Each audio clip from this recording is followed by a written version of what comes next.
Hi, I'm Mary Wingsors, and I'm here with another installment of It's Your Choice.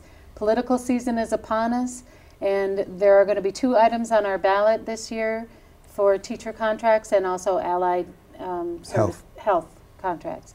So we wanted to have a meeting with the gentleman who negotiated those contracts and our superintendent. So we have Superintendent Nate Greenberg here today, and Ron Campo and John LaFerrier, who are both school board members, and we're also members of the negotiating teams for the different contracts. So we have a budget committee that is not split, but we do have somebody who is for that contract, and we have 6 who are against voting for that contract. That's correct. So why do you all disagree with them? Because your vote was 7-0 for the contracts. I think as we look at the contract over time, and I'm going back when we started this, we had several issues that we look at. And a couple of those issues that we looked at is our teacher salaries back about 12 years ago, our starting salary was very low. We were not competitive. So in order to get the teachers that we were looking for, we had to move them up in the scale or find teachers up in the scale to meet that need. Mm-hmm. That cost the community more money. That's one of the things over time that we fixed. The other thing that we work on, and the school board has been very strategic in their contracts. It looks where it wants to be, not at this contract, but at the next contract and the following contract. So we look strategically on that. And when we did that, we've made several fundamental changes in our contract that have been saving the community money for the last 9-10 years, a couple of them. Our split on health insurance that's going up tremendously is 80-20. That's one of the lowest in the state for school districts. So the school district pays 20 and the employee pays? The school district pays 80%, okay. The employee pays 20. Mm-hmm. Most of the splits are 85, 90, 95 for the school district to pay, and the rest picked up for the employee. That's the first change. Was that something that the union was willing to concede? That was a concession to the union. Second thing that they conceded on was we were on the Blue Cross Blue Shield. We went to health source or school care. That was a significant savings for us over the period of time that we've been implementing that. That's a savings if you look at the difference in rates because our group is so big of the teachers and the employees in the district. The third area that we looked at that the union and the faculty has embraced is the wellness program.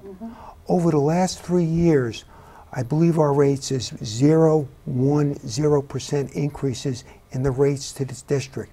That's tremendous in this time when we look at the rates and the size of our district. So those are some areas that we looked at. We've also made other changes.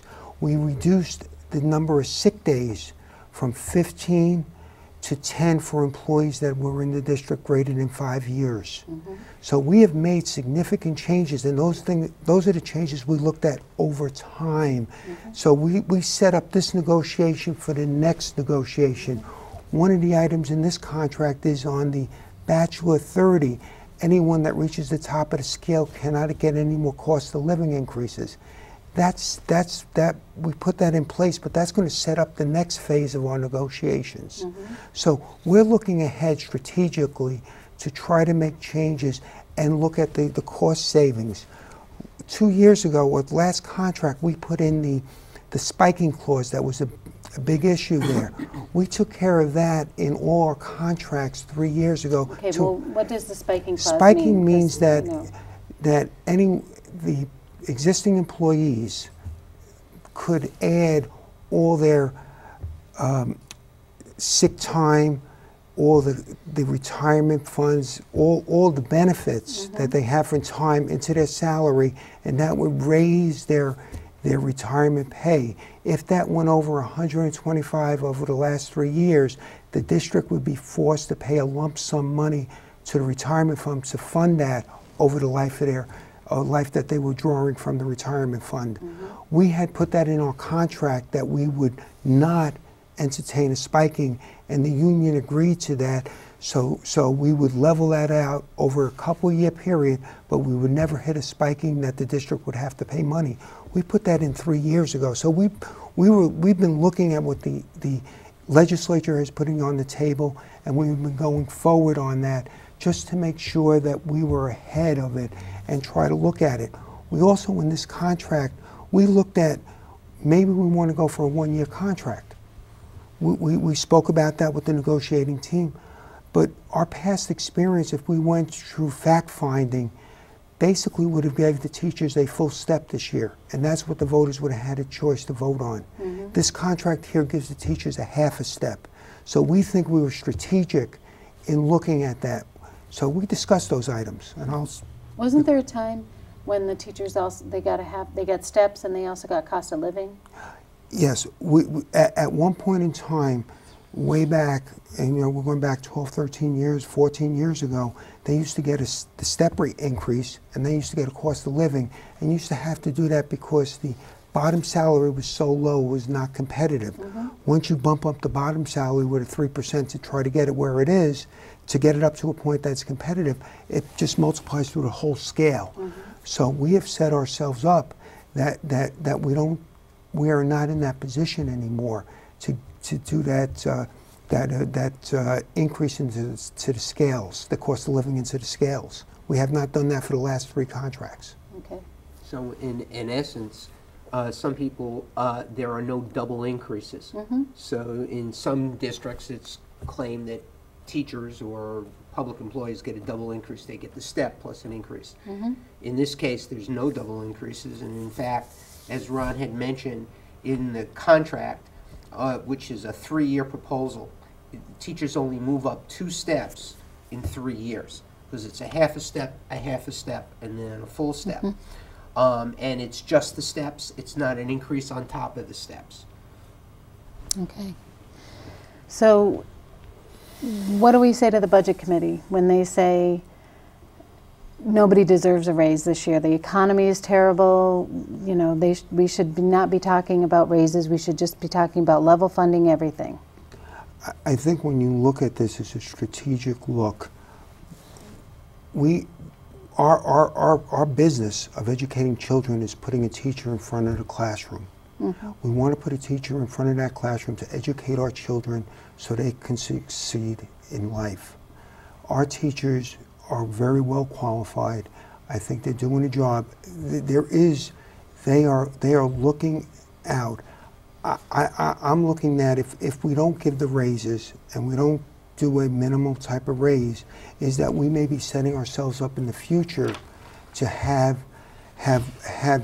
teachers that are leaving. And as they leave, we'll be in trouble. The teachers that I'm concerned about are the teachers that have the 3 to 10 years experience. The reason is we've spent the time to train them already. We've put the money into them.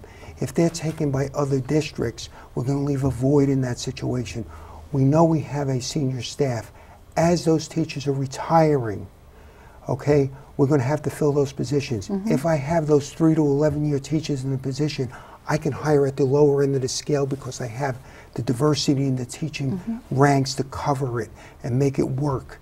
And they have the mentors in the staff. If I have those teachers leaving and then I have the teachers at the upper part of the scale leaving, I'm forced to hire teachers in the middle of the scale to fill that void. So I lose the effectiveness of those teachers that are retiring and the salary. And I think the important thing to look at here is, and it's not saying that we'll have a mass exodus of teachers at any given time. What we're really looking at is when it becomes competitive, meaning when our economy turns around and jobs are created in the area, which they will over a period of time, people will move back in and they're going to have a choice of where they're going to move to.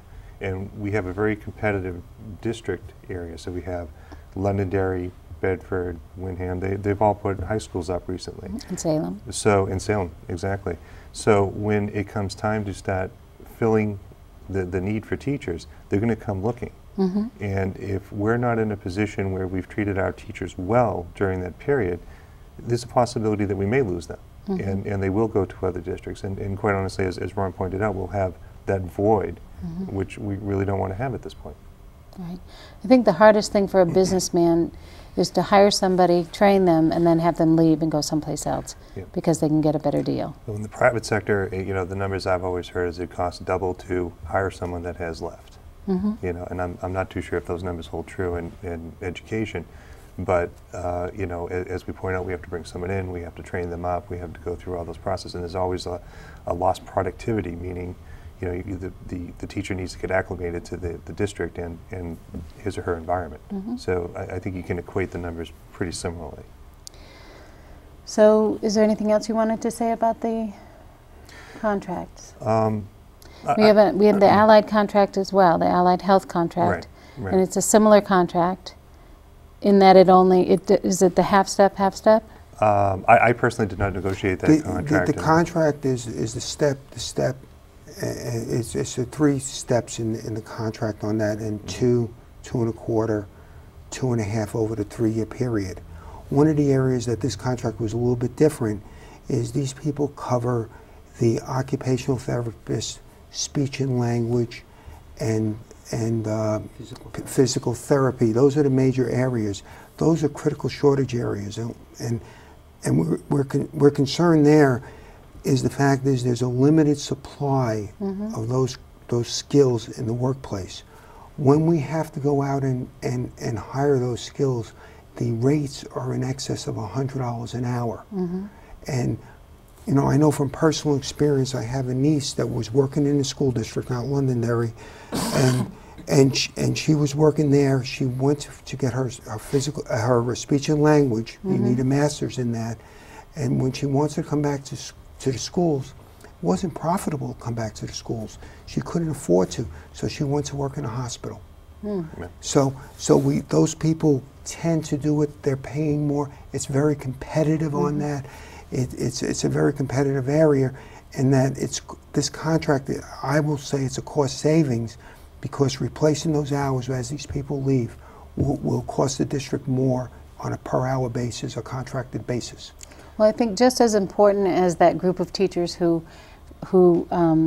house those in-house special ed programs, these are the folks that support those teachers, and our teachers, some of them, the speech and language, are teachers themselves. So it is definitely a cost savings. It has proven to be a cost savings, so we don't want to have these kids have to be going out of the district to find the services. We want to keep that in here. So I would encourage everyone to find out about the contracts, to look it over seriously, and not just see raises, you know, in a situation where other people are not getting raises, because that's not the point. The point is, as Mr. Campo has pointed out, that you're looking at not only this contract, but 3 years down the road, and even 6 years down the road, as to how you're gonna set your school up. You know. One other point I'd like to make: I think the board has been very fastidious in being prudent all along, so that there have been cost-saving measures or cost containment measures going back 4, 5, 6 different contracts, and I think that's the point. So that in each of the contracts, they're obviously trying to be fair to the employees, whether teachers, allied health, support staff, but at the same time being very mindful of the taxpayer. So things like addressing the health insurance and putting in the wellness program, and not having double increases, a step and a percent on top of that, I think are all critical. And so there's accumulated savings over an extended period of time that I think is really important. And it's not just 1 year, what's the savings? It's what is the cumulative savings over a period of time, and are you simultaneously, as both John and Ron have very aptly said, putting us in a strategic position so that as our staff ages out, we're able to bring in appropriate people and maintain the quality and level of service as we go along, and not lose out in those critical shortage areas, which are very, very important. And we don't do the teachers' negotiation without looking at the budget. I mean, this is the total package for the school district. As we're looking at the budget, I mean, we're below default budget. You know, that wasn't, you know, we knew we had a contract in there. We knew this was out there. So we set ourselves up so to make sure that it wasn't a major impact on the taxpayers. So we looked at that that arrangement to make sure that we had it there. You know, we asked the superintendent to come in lower and see how low he can come so we can absorb those costs in there to come to the numbers. So we look at it as a total package. And you know, John and I and Nate are taxpayers in the community like that. You know, and you are too. And we're looking at the whole package here, and we want to maintain the quality of the education system, because people move here because of the education system, and if people move here, our house prices are up, stay up. I mean, I think it's a total package. I think that's really what we're looking at, totally. You know, when the voter goes in to look at this article, they're going to see basically what the first year cost is, the second year, and the third year cost. You asked about what the budget committee was thinking and why they voted. We've kind of kicked it around, and if you look at that number that's there, it's a significant number. Yeah, I believe it's 19 million, I think 31. Yeah, 19 and 31 cents on the 1,000 per year. And you look at those numbers and you say, how can I absorb this? And you know, I think that's what the taxpayer is going to be looking at and making a decision on. A couple of things to take into consideration there. One, you know, that's a not to exceed number, all else equal number. So if we don't do anything, that's what it's going to cost year over for the next 3 years. We know that there are cost savings that we're going to be implementing over the course of those 3 years. We'll have attrition, we'll have other things going on, and Nate, you can speak to some of those, I'm sure. But if you look at that, that number is going to be significantly less, if not flat, in some cases, because of the savings that we have there. So the taxpayer and the voter needs to take that in consideration. I think that's something that obviously we can't put on the ballot, but it is something that clearly does happen, and we take those things into consideration, and we understand how that's going to work when we put these contracts together. The other thing is the tax base to take into consideration. If you look last year, and I think it was like $19.20. That was the increase in the school budget. But if you look at actually what you paid, and I just asked the taxpayer to look at that, look what you actually paid, because the tax base helped absorb some of that increase. We expect the similar situation this year. So when you see that 19 cents and the other numbers that are going to be tacked on, those numbers do get offset based on the tax base. So I think, you know, all those things playing in there, it needs to be taken into consideration when you vote on whether or not you want to pass this or not. Yeah. Well, I think the bottom line is that you have to become educated as to what you're going to vote for. And so please, the school board is having another meeting on January 31st to explain how to change something or make a motion at the deliberative session should you want to do so. There is a specific procedure. Now, we do not have a quorum requirement at the deliberative session. The deliberative session will be Friday, February 10th at 7 o'clock in the Londonderry High School cafeteria. I would encourage you all to come. And please become educated about this budget and about these contracts so that you can make an informed decision.